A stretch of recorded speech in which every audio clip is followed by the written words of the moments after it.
More, there I was, wrestling with a stubborn leak under my kitchen sink when I heard footsteps approaching.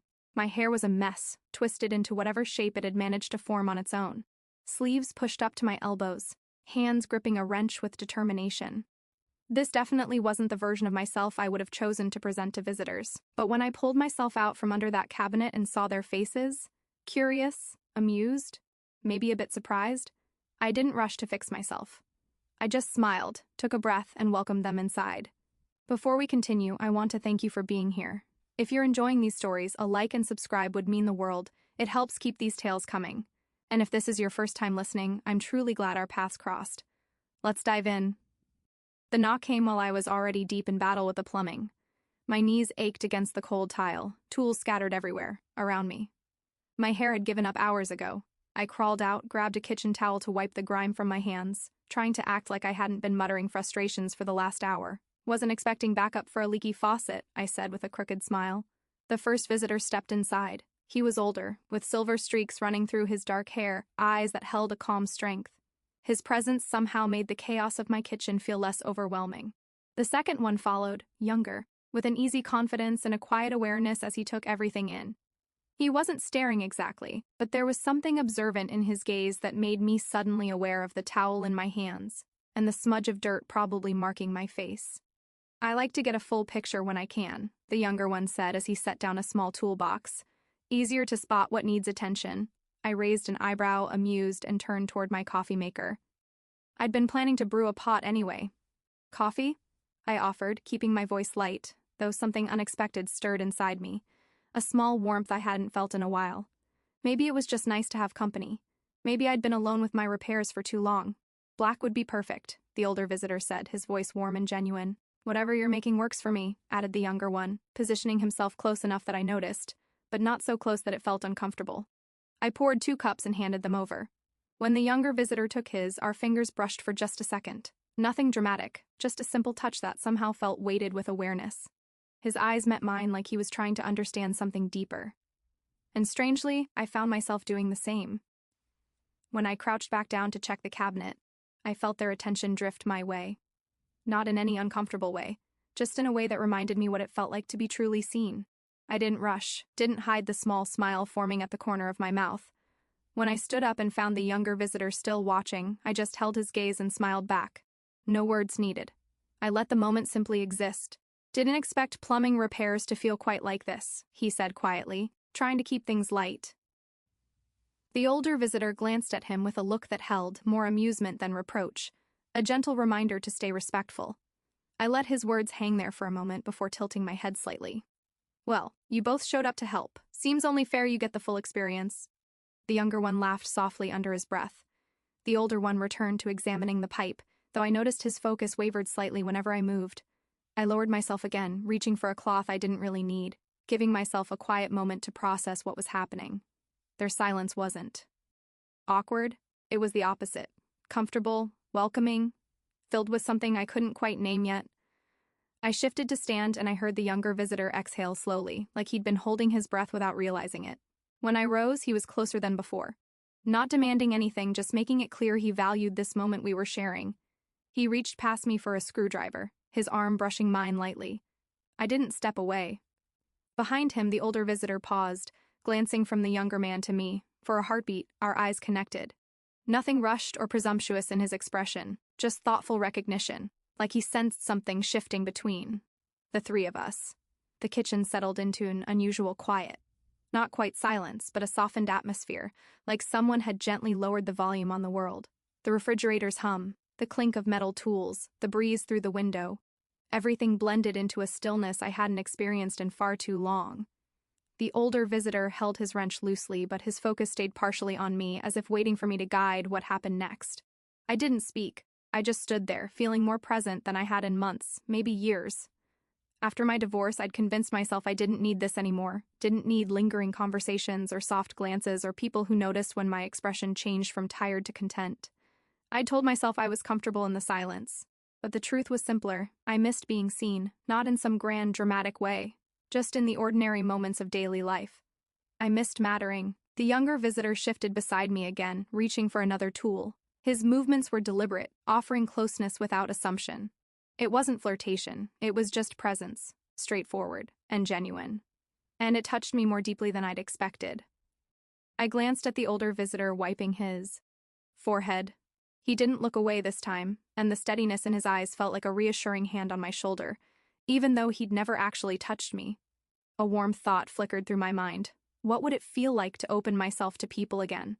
To accept kindness without deflecting it? To let someone see who I really was beneath all the responsibilities and routines? I blinked slowly, letting that thought settle. The younger visitor must have sensed something shift because his voice came out lower, gentler. "Are you always this open?" he asked, stepping incrementally closer with a softer smile than before.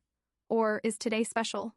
His tone wasn't teasing. It was warm, careful, genuinely curious in a way that went beyond small talk. "I suppose that depends on who's looking," I replied quietly, surprised by my own honesty. He smiled. Not smugly, but with genuine sincerity. Then he stepped a bit closer still, not making contact, but near enough that I could feel his attention wrapping around the moment like a comfortable embrace. The older visitor remained still for a moment, watching us with thoughtful patience. Then he moved a little closer too, not crowding, not pressuring, just showing he was part of this unfolding moment as well. I didn't pull away. His presence behind me didn't overwhelm, it anchored me, like someone steadying something before you lean into it. He lifted one careful hand and brushed a stray strand of hair behind my shoulder, slowly, calmly, giving me every chance to step back if I wanted. I stayed still. His voice came next, quiet and kind, almost paternal. "You've been carrying a lot," he said softly. "Anyone paying attention can see it." The words struck something deep inside me that hadn't been touched in a long time, a small ache. An exhausted place that had been waiting for someone to acknowledge it existed. I exhaled slowly, allowing myself to be authentic in the presence of people who seemed to genuinely care, and that's when I understood. This moment wasn't about tension or scrutiny or anything complicated. It was about connection. Real, unguarded, unexpected connection. The younger visitor stood before me with a blend of hope and patience. The older one stood behind me, offering steady reassurance through simple proximity. The counter pressed lightly against my side, and for the first time in too long, I felt supported. Not through touch, but through presence, through kindness, through two people who saw me not as a problem needing help, but as a person worthy of genuine attention. The words that followed were gentle and encouraging, one reminding me I didn't have to handle everything alone, the other affirming I had strength, even if I'd temporarily forgotten it. I felt my shoulders release their tension, my breathing even out, my heart settle into something calmer, warmer. I hadn't expected the day to unfold this way, but maybe that was the point. Sometimes the moments we don't plan are exactly the ones that show us what we've been missing. The moment stretched on quietly, not heavy or uncertain, just warm in a way that made my chest feel lighter. The kitchen no longer looked so chaotic. The scattered tools on the counter stopped looking like disorder and started feeling like pieces of a day that had somehow softened around its edges. I stayed still for another breath before the older visitor gently stepped back, creating space without disrupting the calm we'd built.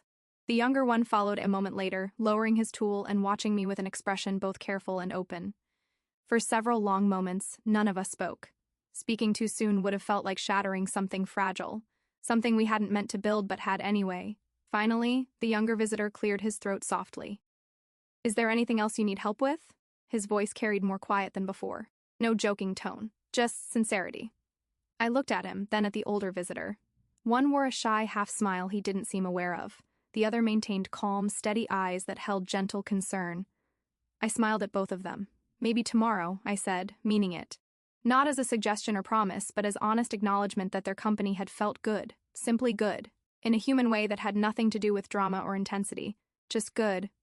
I hadn't planned for the day to develop like this. I'd expected nothing more than a frustrating battle with a broken pipe.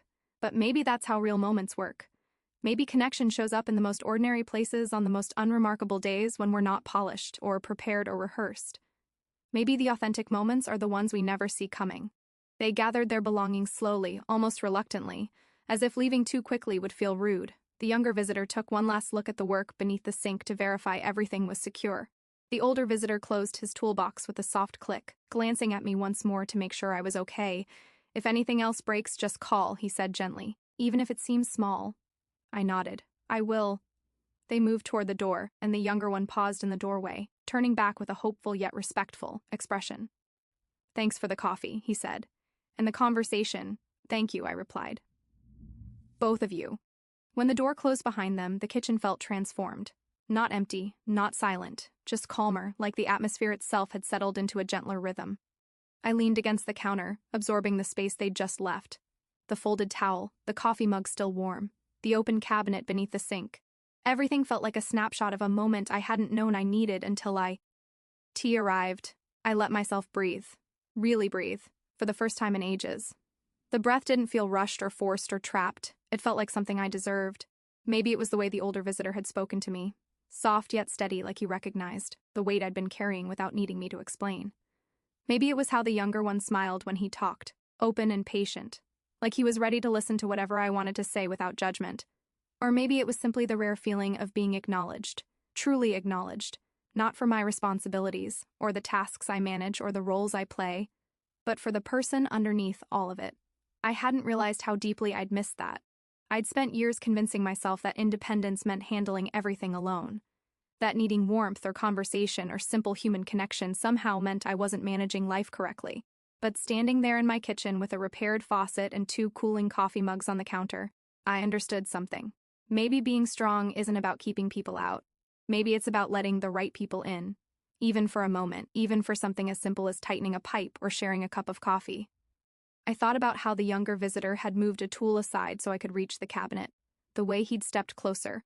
Not to impose, but to understand. The way he'd asked if I was always so open, not mockingly, but in a way that made it clear he genuinely wanted to know.